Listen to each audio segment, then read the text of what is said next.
मैं डॉक्टर राजेश कुशवाहा, वरिष्ठ सहायक आचार्य, department of social work, institute of social sciences, doctor Bhimrao Ambedkar university, Agra. आज की इस लेक्चर में एनजीओ की समस्याएं और समाधान के अंतर्गत हम लोग बात करेंगे महत्वपूर्ण योग्यताएं और क्षमता निर्माण संचार कौशल। सबसे पहले जब हम बात कर रहे हैं महत्वपूर्ण योग्यता का क्या है, तो महत्वपूर्ण योग्यता सबसे महत्वपूर्ण चीज़ ये है कि व्यक्ति की जीवन पर्यंत की कमाई होती है। कमाई क्यों मैं कहना चाहता हूँ, क्योंकि ये योग्यता इतनी आसानी से किसी व्यक्ति के अंदर नहीं आ जाती है। विशिष्ट आवश्यक कौशल, ज्ञान और व्यवहार को संदर्भ करने के लिए जिस चीज़ को हम परिलक्षित कर रहे हैं या बताने का प्रयास कर रहे हैं वह योग्यता है। किसी व्यक्ति विशेष की जब भूमिका और कार्यों की बात करते हैं तो हम कहते हैं कि यह व्यक्ति सफल इसलिए हुआ कि इसमें ये योग्यताएं पाई जा रही हैं। तो योग्यता बहुत महत्वपूर्ण चीज़ है जो किसी व्यक्ति को सफल होने के लिए आवश्यक है। योग्यताओं के निर्माण बहुत सारे हैं जिसमें हम अक्सर औसत प्रदर्शन को उत्कृष्ट प्रदर्शन से अलग करते हैं। जैसे आपने देखा होगा बहुत सारे बच्चे हैं जो पढ़ाई लिखाई करते हैं और उन पढ़ाई लिखाई में बहुत कुछ औसत तरीके के होते हैं और कुछ बेहतर होते हैं। तो ये भी बहुत ज़रूरी है। कुछ महत्वपूर्ण योग्यता एक प्रकार का महत्वपूर्ण कौशल है जो किसी विशेष भूमिका में सफलता या किसी विशिष्ट कार्य को करने के लिए बिल्कुल आवश्यक है। इसके बिना परिणाम कमजोर पड़ जाते हैं और पूरी क्षमता तक नहीं पहुंच सकते हैं। यही कारण है कि महत्वपूर्ण योग्यताओं को अक्सर संगठनों के प्रशिक्षण समाधान में शामिल किया जाता है, जिसमें कर्मचारियों को यह समझने में मदद मिलती है कि उनसे क्या पूछा जा रहा है, उनसे क्या अपेक्षा की जा रही है। अब कौशल की बारे में बात करें, उसकी क्षमता की बात कर रहे हैं, तो व्यक्ति जब कार्य करता है तो कार्य करने के साथ साथ उसकी कौशल और योग्यताएं साथ साथ कार्य करती हैं। क्योंकि मैंने कहा ना कि कौशल एक पुंज बन जाता है जब तो किसी व्यक्ति की योग्यता का निर्माण होता है। योग्यताओं में बहुत सारे कौशल आते हैं, तो उन कौशलों की बात कर रहे हैं। और कौशल मैंने आपको बताया था इसके पूर्व के स्लाइड्स में और पूर्व के लेक्चर में, जिसमें कौशल का तात्पर्य ये होता है कि किसी व्यक्ति के द्वारा अनुभव की गई वे सभी चीज़ें जो अनुभव के आधार पर ही कोई व्यक्ति जो सीखता है, लर्न करता है, वो सब चीज़ें हैं। इसमें कुछ योग्यताएं हैं जैसे सामाजिक बुद्धिमत्ता, जिसको हम सोशल इंटेलिजेंस की बात करते हैं। कोई बहुत व्यक्ति जो है सामाजिक प्रॉब्लम्स को लेकर बहुत ज़्यादा जो है टेंटेटिव हो जाता है, बहुत चीज़ें उसको सोच में आती है कि फला सोसाइटी में ये घटना घट गई या ये इनका विकास नहीं हो रहा है, SC ST कम्युनिटी इस प्रकार के प्रॉब्लम्स को फेस कर रही है, तमाम तरह की चीज़ें हैं। कुछ लोगों की कौशल और योग्यताएं होती हैं किसी चीज़ का मतलब निकालना, बहुत आसानी से उस चीज़ का मतलब निकाल लेते हैं। इस प्रकार के लोग, कभी आपने देखा होगा कि जो मैथमेटिक्स के होते हैं, साइंस के होते हैं, या बहुत सारे लोग जो होते हैं जिनके अंतर्गत योग्यता और कौशल होती है, जो लीगल होते हैं, लॉ के होते हैं। कुछ महत्वपूर्ण कौशल योग्यता में संज्ञानात्मक भार प्रबंधन भी है, जो कॉग्निटिव जिसको हम लोग बोलते हैं, किसी चीज़ को जानकर उनका वास्तविक रूप से प्रबंधन करना, उसके बारे में जानकारी इकट्ठे करके प्रबंधन करना। फिर कुछ है आभासी सहयोग की बात करते हैं, जिसको हम लोग आजकल कह रहे हैं। आभासी सहयोग में भी पॉसिबल कि हम किसी व्यक्ति को सपोर्ट दे रहे हैं, लेकिन कोई ज़रूरी नहीं है कि हम वहाँ रह के दें। हो सकता है कि टेलीफोनिक हो जाए, या हो सकता है कि हम अमूर्त रूप में कोई ऐसा सजेशन दे दें जिसके आधार पे वह व्यक्ति अपने कार्यों में सफल हो जाए। तो कौशल और योग्यता ये बहुत महत्वपूर्ण है। अनुकूल सोच बहुत जरूरी है। जब हम कभी परेशान हो जाते हैं या किसी तरह की समस्या से ग्रसित हो जाते हैं तो हम लोग क्या करते हैं कि टेंशन में हो जाते हैं, लेकिन उसके अनुरूप अगर हम सोच रखते हैं तो निश्चित ही हम जो है सफलता को प्राप्त कर सकते हैं। तो ये भी आवश्यक है कि हमारे व्यक्ति के अंदर जो है महत्वपूर्ण कौशल और योग्यताएं क्या हैं और किस प्रकार से कार्य करती हैं। जब हम बात करते हैं कि आज के परिप्रेक्ष्य में कौन से कार्यबल के लिए क्या महत्वपूर्ण है और किस प्रकार की योग्यताएं हमारे लिए आवश्यक हैं, तो ये भी आवश्यक है कि हम जान लें कि आज के समय परिप्रेक्ष्य में कौन सा कार्यबल के लिए कौन कौन सी महत्वपूर्ण योग्यताएं काम करती हैं। अब इस परिप्रेक्ष्य में अगर हम देखना चाहेंगे तो मैं आपको ये बताना चाहता हूं कि सबसे महत्वपूर्ण चीज जो है सीखने की चपलता है। अब सीखने की चपलता का क्या तात्पर्य है, ये हम आगे के स्लाइड्स में आपसे बात करेंगे। दूसरा है लचीलापन है, जिसके बारे में हम बात करेंगे। फ्लेक्सिबिलिटी क्या है, फिर रचनात्मक समस्या समाधान के बारे में भी हम बात करेंगे। तो ये सब चीज़ें हमारे सामने प्रस्तुत है, आपके सामने प्रस्तुत है, जिसके माध्यम से हम लोग जानने का प्रयास करेंगे। डिजिटल निपुणता के बारे में बात करेंगे, डेटा साक्षरता के बारे में बात करेंगे, आलोचनात्मक सोच के बारे में बात करेंगे, और गहन सहयोग क्या होता है इसके बारे में बात करेंगे, सहानुभूति क्या है, विविधता एवं मानसिकता क्या है, आत्मनिर्भरता क्या है, इसके बारे में हम आपको जानकारी देने का प्रयास करेंगे। तो सीखने की चपलता जो है व्यक्तिगत और व्यावसायिक विकास की जिम्मेदारी है। सबसे महत्वपूर्ण चीज है कि विकास की मानसिकता अपनाना और यह विश्वास रखना कि निरंतर सीखने के माध्यम से क्षमता विकसित की जा सकती है। नए ज्ञान, व्यवहार और कौशल प्राप्त करने के लिए रणनीतियों की पहचान करना और उन्हें अपनाना, संगठन के भीतर और बाहर दूसरों से सीखना, कार्य से अधिक सीखने के लिए अपने कार्य के दायरे का विस्तार करने के लिए नए दृष्टिकोण अपनाना, ये आपको सीखने की चपलता के अंतर्गत दिखाई देते हैं। अब जब हम आगे बढ़ते हैं तो ये भी जानने का प्रयास करेंगे कि लचीलापन क्या होता है। फ्लेक्सिबिलिटी एक महत्वपूर्ण चीज है। जब भी हम कोई कार्य करते हैं ना, तो हम ये बताने का प्रयास करते हैं कि हम कितने लचीले हैं। कभी कभी जरूरी नहीं है कि जो हम कार्य कर रहे हैं या जिसको आगे लेकर चल रहे हैं वही चीज जो है एज इट इज हो जाएगी, तो हमें दूसरा रास्ता भी अपनाना पड़ता है। तो लचीलेपन, फ्लेक्सिबिलिटी आवश्यक है। कोई जरूरी नहीं है कि आप हमेशा रिजिड बने रहें। तो डिजिटल परिवर्तन के लिए तेजी से होने वाले परिवर्तनों को समायोजित करने और गतिशील कारोबारी माहौल में बदलते पैटर्न के अनुसार तेजी से अनुकूलन करने के लिए लचीलेपन की आवश्यकता होती है। और ये बहुत महत्वपूर्ण है कि हम अपनी चुनौतियों से लड़ते हुए आगे बढ़ें। रचनात्मक समस्या समाधान, जब भी हम समस्या की बात करते हैं तो समस्या हमारे लिए बहुत महत्वपूर्ण है। महत्वपूर्ण क्यों है? क्योंकि ये हमें सिखाती है कि हमें आगे कैसे बढ़ना है। समस्या अगर नहीं होगी तो कोई भी व्यक्ति जो है तनावग्रस्त नहीं होगा, और जब तनावग्रस्त नहीं होगा तो उसके व्यक्तित्व का विकास हो ही नहीं सकता। तो रचनात्मक समस्या समाधान बहुत आवश्यक है। क्रिएटिव थिंकिंग होनी चाहिए। डिजिटल अर्थव्यवस्था में हमने देखा कि बहुत सारी नौकरियां हैं जो नियमित अब नहीं रही, अब जो है आउटसोर्सिंग के माध्यम से ली जा रही हैं। तो ये एक बात समझने की जरूरत है कि अगर आपके अंतर्गत जो है क्रिएटिव थिंकिंग नहीं होगी तो आपको कोई पूछने वाला नहीं है। तो ये आवश्यक है कि एनजीओ सेक्टर में हमें रचनात्मक समस्या समाधान की योग्यताएं होनी ही चाहिए। निर्णय लेने से पहले भी हमें लचीलेपन का प्रयोग करना चाहिए। विभिन्न समस्या समाधान के रणनीतियों का उपयोग करने के लिए हमें प्रतिस्पर्धा विकल्पों की खोज करनी चाहिए। विभिन्न विषयों के लोगों के साथ संवाद करना होगा, जिससे कि हम जान सकें कि संसाधन पर फीडबैक एकत्र कैसे होता है, कैसे हम लोगों के समाधानों के लिए हम पुनः उसको रीडिजाइन कर सकते हैं। तो ये तमाम तरह की चीजें इसके अंतर्गत आती हैं। अब आगे बढ़ने की जरूरत है, जिसमें डिजिटल निपुणता की बात करते हैं। आज का युग जो है डिजिटल निपुणता पर ही डिपेंड करता है। अब ध्यान से आपको समझने की आवश्यकता है कि नौकरियों का डिजिटल घटक तेजी से बढ़ रहा है। आजकल एआई का जमाना है, डिजी लॉकर्स और तमाम तरह के ऐसे क्लाउड्स की बात कर रहे हैं, बहुत सारे ऐप की बात कर रहे हैं। जैसे जिसको आ रहा है वो तो बेहतर है कि डिजिटल निपुणता उसके अंतर्गत है और वो चला ले रहा है, लेकिन जिसके पास डिजिटल निपुणता ही नहीं है वो क्या करेगा? कहने का तात्पर्य है कि आप जब जो है टेक्नोलॉजी से अपने आप को तारतम्य नहीं स्थापित करेंगे तो आप कैसे बेहतर हो सकते हैं। तो ये आपको जानने की जरूरत है कि डिजिटल निपुणता आपको आपके अंतर्गत आनी चाहिए। बहुत सारे ऐप हैं, बहुत सारे ऐसे माध्यम हैं जिसको आपको सीखना होगा। जब विभिन्न संस्थानों में कंप्यूटराइजेशन हुआ था तो कंप्यूटराइजेशन के बाद बहुत बड़ी समस्या हुई कि लोगों को कंप्यूटर ही नहीं आते थे। तो इसके लिए क्या किया जाता था, लोगों को कंप्यूटर के लिए सिखाने के लिए अलग से व्यवस्था की गई। लोग जाते थे, बाकायदा उनको कंप्यूटर सिखाया जाता था। जो लोग कंप्यूटर लिटरेट नहीं थे उनके लिए कंप्यूटर की व्यवस्था की गई। फिर आगे बढ़ते हैं, जिसमें हम बात करेंगे डेटा साक्षरता की। क्योंकि आजकल जो है पूरा सिस्टम ही जो है तथ्य आधारित है, और डेटा साक्षरता इसलिए आवश्यकता है कि डेटा कैसे एकत्रित होगा, कौन कौन से माध्यम होंगे, किन माध्यमों से एकत्रित करेंगे।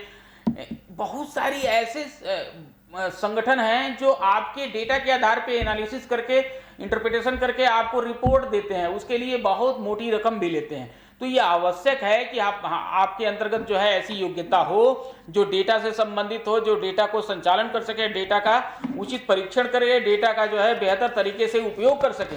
उनके माध्यम से आप जो है विभिन्न प्रकार के प्रोजेक्ट्स का डेटा एकत्रीकरण के बाद जो है निष्कर्ष निकाल सकते हैं, रिपोर्ट बना सकते हैं और उसमें अगर आप महारत हैं तो आप बेहतर अर्निंग कर सकते हैं। फिर इसके बाद जो है आपको आलोचनात्मक सोच भी है।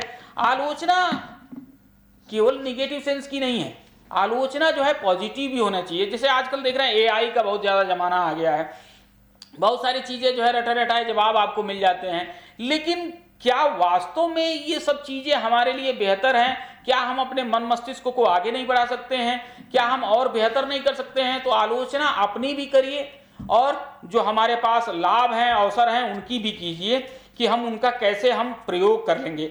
लेकिन वैकल्पिक कार्यवाही के लिए भी आपको तैयार होना पड़ेगा कि हमको क्या करना है और कैसे करना है। तो ये सब चीज़ें भी आलोचनात्मक सोच के पार्ट हो सकते हैं। आप किसी मुद्दे या अवसर के दायरे में और संभावित प्रभाव का आकलन करने के लिए भी वैकल्पिक कार्यवाही के मूल्यांकन के लिए व्यावसायिक मानदंडों का उपयोग कर सकते हैं। अनुरूप और कंप्यूटेशनल सोच की शक्ति का लाभ उठाना भी आपके लिए आवश्यक है। इसके बाद से पॉइंट आता है गहन सहयोग। गहन सहयोग जो है विभिन्न माध्यमों से हो सकता है। आप किसी चीज के बारे में बेहतर जानकारी रखते हैं, आप किसी चीज के बारे में कुछ ऐसे तथ्य लेकर आ सकते हैं जिससे कि संगठन को फायदा हो सकता है। नॉन गवर्नमेंटल ऑर्गेनाइजेशन में बहुत सारी चीजें हैं जिसमें अगर किसी व्यक्ति को आप उत्तरदायित्व दे रहे हैं और हो सकता है उस उत्तरदायित्व से संबंधित और भी व्यक्ति कोई उत्तरदायित्व लेने लायक है तो उसको भी आप कर सकते हैं।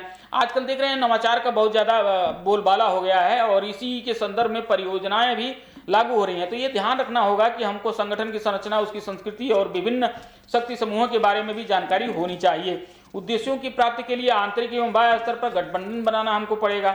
सहानुभूति और संघर्ष प्रबंधन कौशल विकसित भी करना होगा। तो ये सब चीजें जानकारी हमें होनी चाहिए और इसी के आधार पर जो है हमें कार्य करना होगा। आगे जो है सहानुभूति है।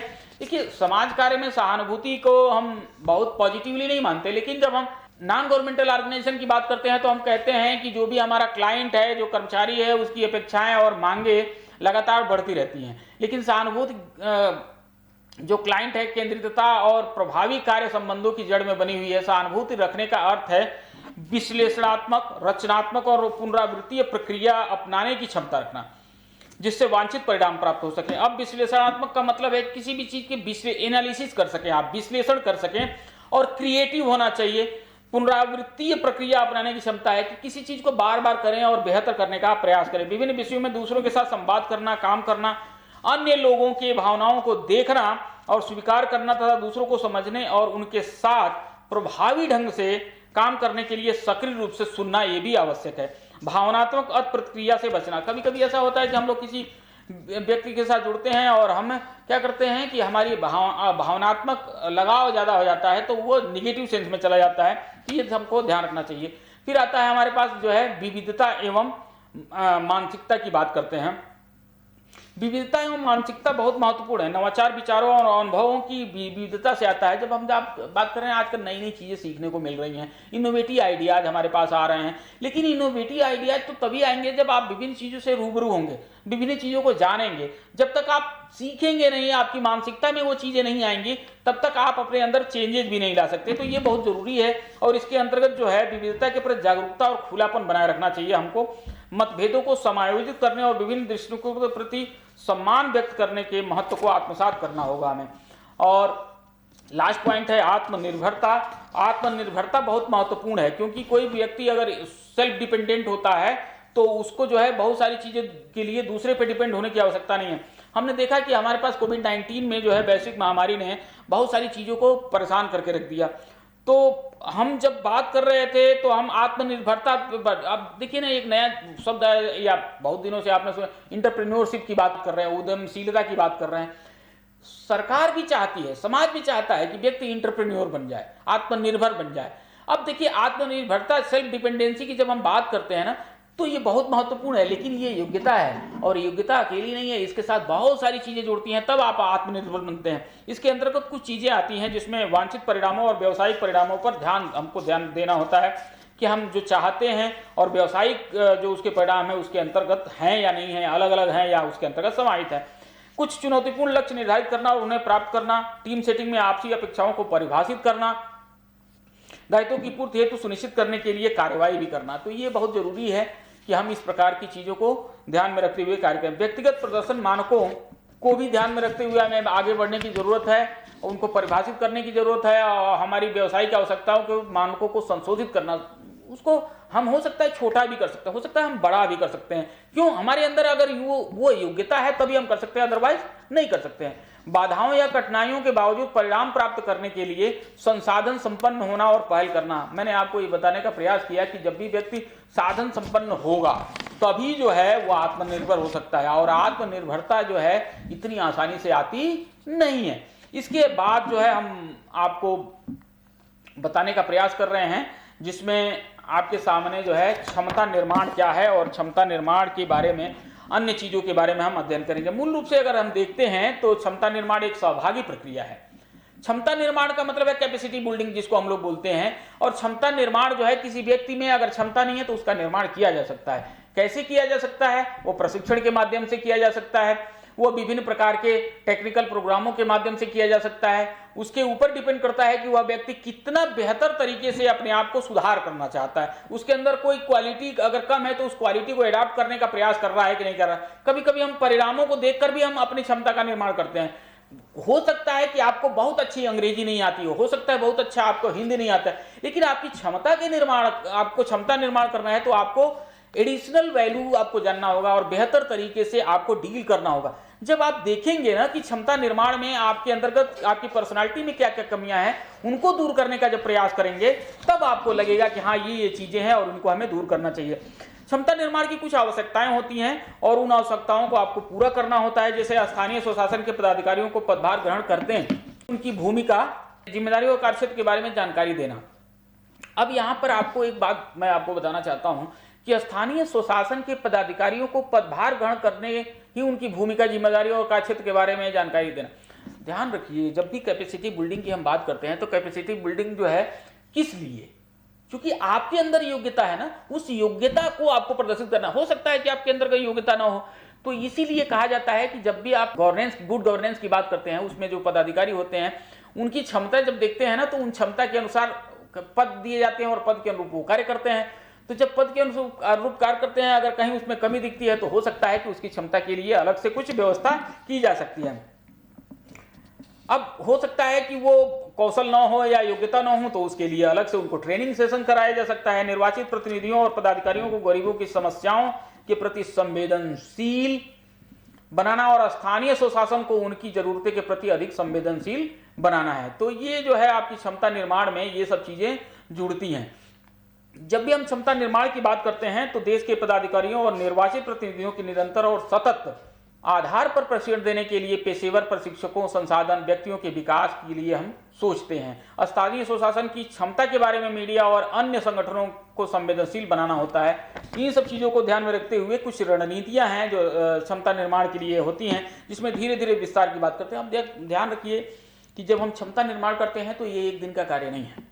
किसी व्यक्ति के क्षमता का निर्माण करना है, योग्यता का निर्माण करना है, कौशल का निर्माण करना है, तो एक दिन में ये पूरा नहीं हो सकता है। तो परियोजना को विभिन्न बैचों में लागू करने के लिए चरणबद्ध या दृष्टिकोण का पालन किया जाता है।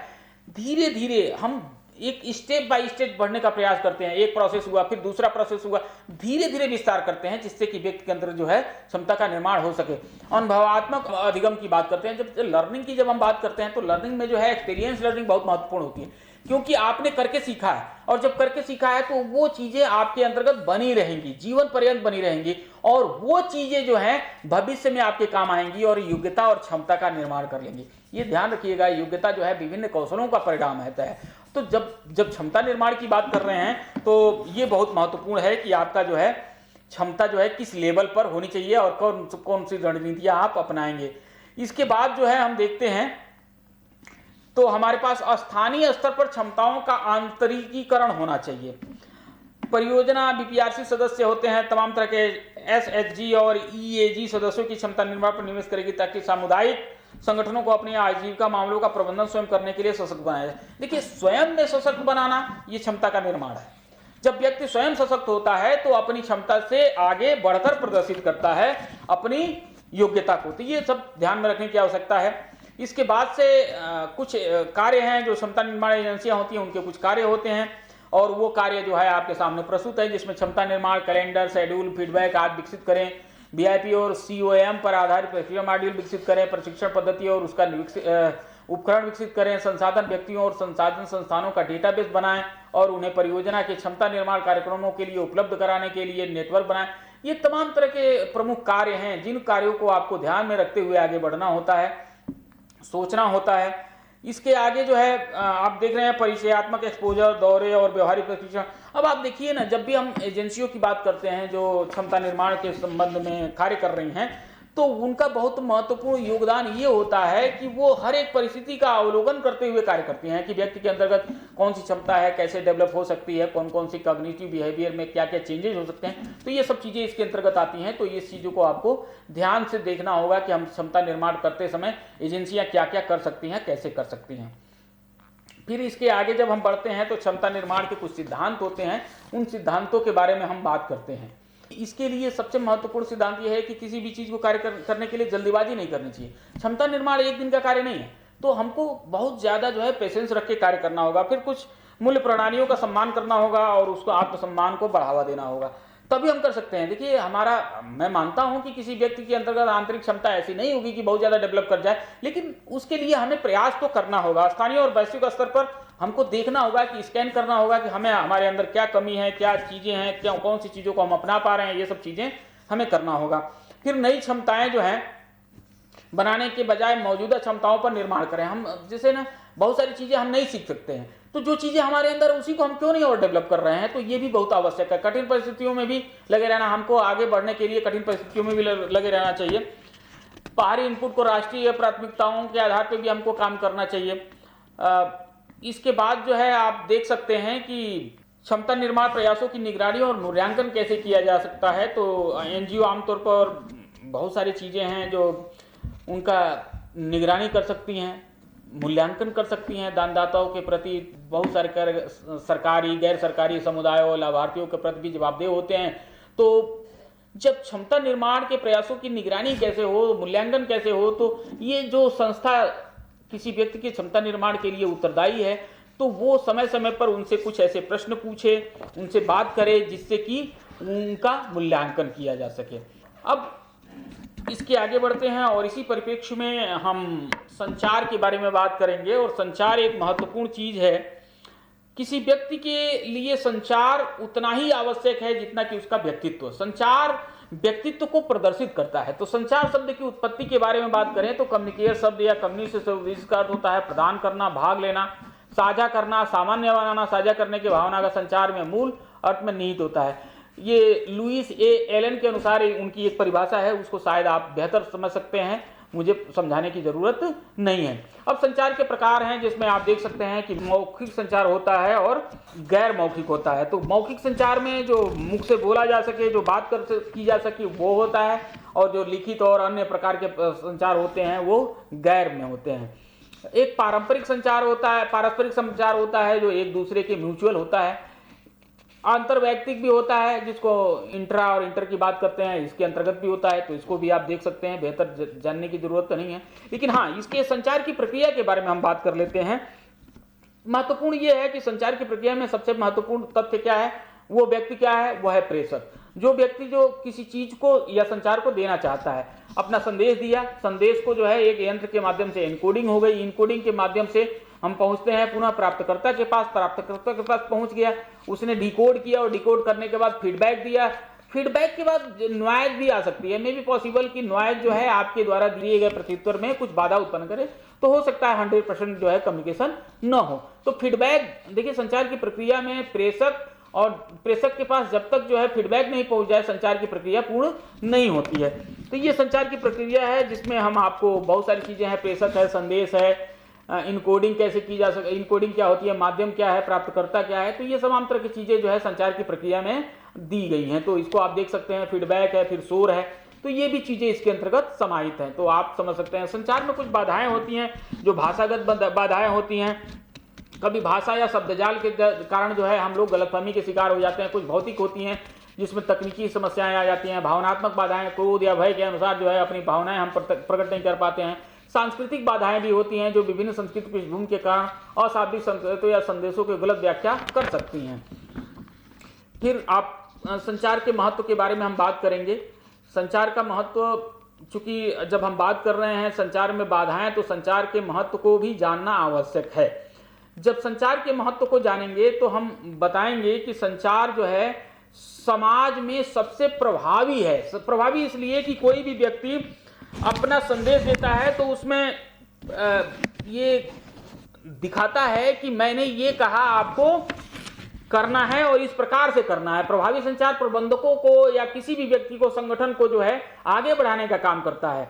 यह निर्णय लेने की प्रक्रिया में बहुत मदद करता है। इससे टीम वर्क आगे बढ़ जाता है। और उसके बाद से जो है प्रभावी संचार क्या है, इसके बारे में आपको बताना चाहूंगा कि इसमें स्पष्टता होती है। अपना संदेश देते समय स्पष्ट संक्षिप्त होना चाहिए। सक्रिय रूप से सुनना चाहिए हमको। देखिए आज के परिप्रेक्ष्य में लोग सुनना नहीं चाहते, ये बहुत महत्वपूर्ण चीज है। तो सुनने के लिए देखिए, जब सोशल वर्क में हम बात करते हैं तो हम कहते हैं कि social work is an art of listening. समाज कार्य जो है सुनने की कला है। दूसरा इसमें एक और चीज है, साइंस ऑफ होप की बात करता है। जो होप माने जब हम कहते हैं ना कि हम विश्वास है मेरा, हमारी आशा है, तो आशा का मतलब है विशेष की बात कर रहे हैं। इसका मतलब यह है कि हम कभी भी अपनी आशा ना छोड़ें। तो ये सब चीजें हैं। सक्रिय रूप से सुनना भी बहुत जरूरी है।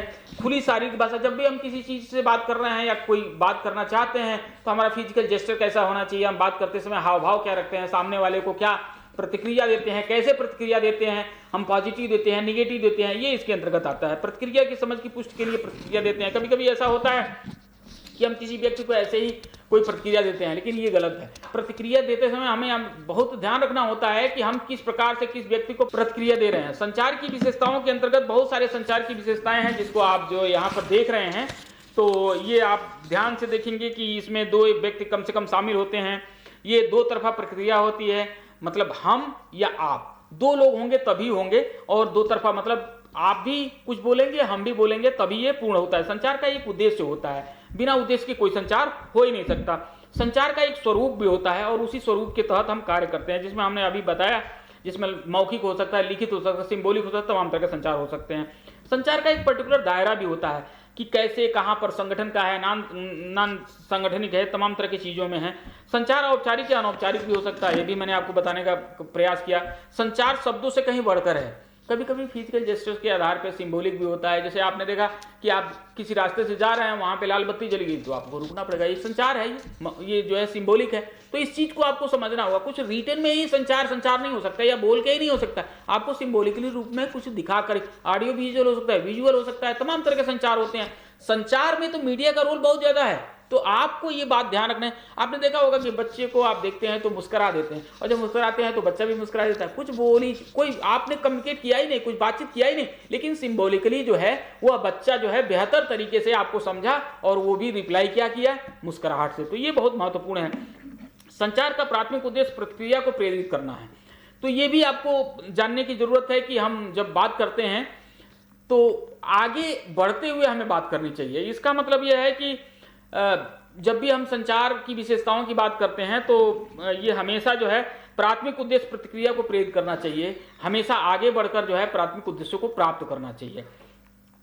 इसके आगे जब हम संचार संवादात्मक भी होता है, संवाद के माध्यम से भी संचार होता है, और संचार एक अंतः विषय विज्ञान भी है, यह ऊपर से नीचे भी होता है, हॉरिजॉन्टल भी होता है। संचार एक गतिशील प्रक्रिया भी है। इसके बाद से आता है आपका संदर्भ। संदर्भ में बहुत सारी चीजें मैंने दी हुई हैं, इस चीज को आपको ध्यान से पढ़ना होगा। और आपको कैसे कैपेसिटी बिल्डिंग का निर्माण कर सकते हैं, यूनिट 2 के माध्यम से आप देख सकते हैं। कैपेसिटी बिल्डिंग एनजीओ के बारे में आप देख सकते हैं। ये सब चीजें आपके सामने हैं। इसमें एक बहुत महत्वपूर्ण चीज है, एक हमने पुस्तक भी लिखी थी जिसको संचार एवं परामर्श कहा गया। उसमें मैंने और कुछ अन्य लोगों ने एक किताब लिखी और ये ऋषभ बुक से है। आप कभी उसको भी देखना चाहें तो जरूर देखें, क्योंकि इसके बारे में आपको बेहद जानकारी प्राप्त हो जाएगी। और अगर आपने ये लेक्चर बेहतर तरीके से तैयार किया तो मुझे लग रहा है कि आप बेहतर तरीके से महत्वपूर्ण योग्यताएं और क्षमताओं निर्माण और संचार कौशल के बारे में जानकारी प्राप्त करेंगे। बहुत बहुत धन्यवाद।